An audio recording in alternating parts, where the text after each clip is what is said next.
中港公司投资的中港运通公司工会是指控公司对7月底有甲一寡台湾专员的劳健保停掉，指讲资方是违法解除劳动契约。今仔嘛去劳动部抗议要求劳动部就要针对中港运通公司来进行劳动检查。在劳动部头前，警察加排警告，工会团体甲警察发生冲突。中港运通工会车口到劳动部头前，指控准国营中港集团旗下的中港运通公司单方面解除劳工的劳动契约，7月开始陆续停补300多个台湾专员的劳健保，阁无互这寡专员搁再上船做事的机会，影响因的生活经济，质疑资方违法。中港的每一份新闻稿，他们上面都写，中港公司不会放弃任何与工会协商的机会。跟各位媒体朋友报告，中钢到现在为止没有跟工会做过任何的协商，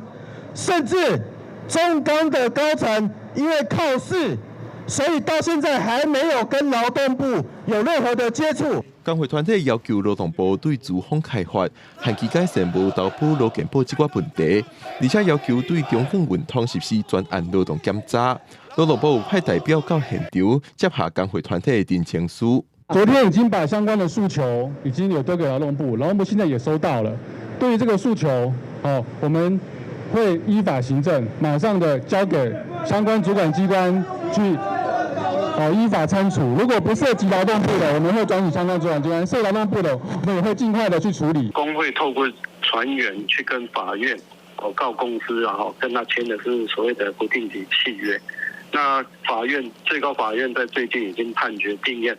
公司跟船员签订的是定期契约，那下船之后就是雇佣关系结束了，依法公司也没有办法继续投保劳健保。手架困地啊，牙关关，劳工团体要求劳动部长何培山出面，也话声若无得到满意的回应，就要伫劳动部头前过暝一直抗议落去。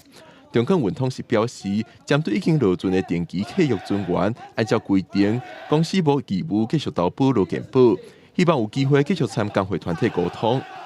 记者龚林旭凯台北报道。